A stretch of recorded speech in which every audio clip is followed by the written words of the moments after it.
بسم اللہ الرحمن الرحیم قال رسول اللہ صلی اللہ علیہ وسلم المسلم من سلم المسلمون من لسانہ و یدہ او کما قال علیہ الصلاۃ والسلام۔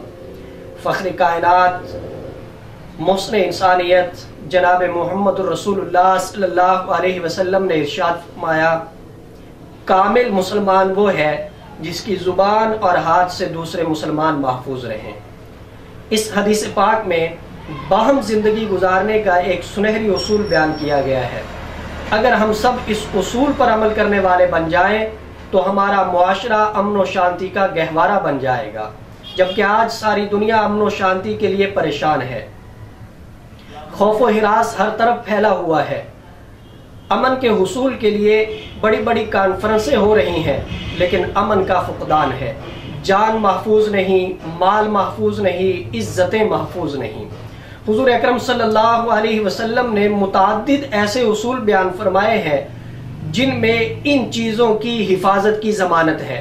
مثلا آپ نے ارشاد فرمایا، مسلمانوں تمہاری جان، تمہارا مال، تمہاری عزتیں اتنی ہی محترم ہے جتنا مکہ مکرمہ محترم ہے۔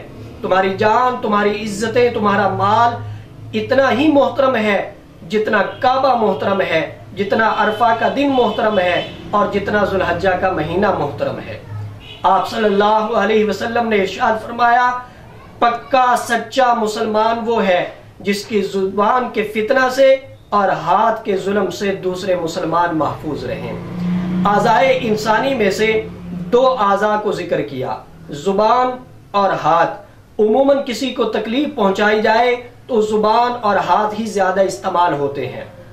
اگر کوئی شخص ان دونوں پہ قابو پا لے گا تو وہ باقی اعضاء پہ بھی قابو پا لے گا۔ اور مسلمان کی جو قید لگائی گئی ہے، اس سے بالکل یہ نہیں سمجھنا چاہیے کہ غیر مسلمین کو تکلیف پہنچانے کی اجازت ہے۔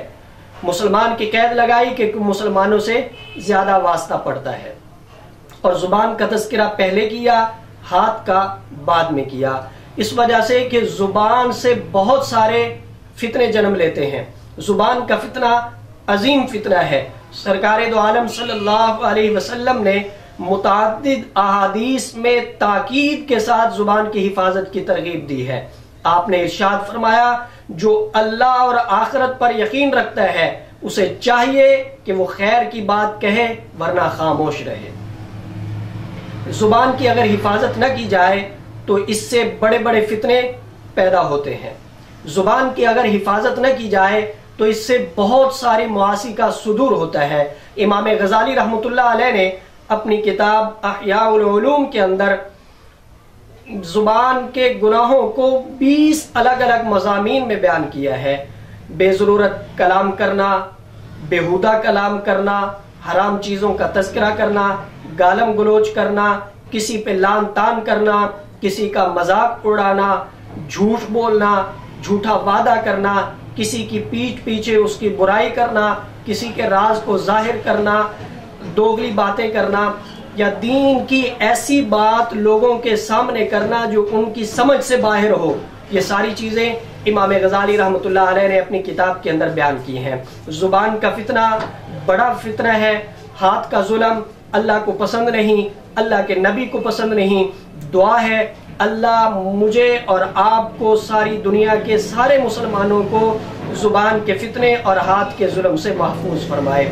آخر میں حکیم اختر صاحب کا قطع، میری رسوائیوں پہ آسمان رویا زمین روئی، میری ذلت کا نقشہ لیکن آپ نے بدل ڈالا، بہت مشکل تھا میرے نفس امارہ کا چت ہونا، تیری تدبیر الہی نے اس کا سر کچل ڈالا۔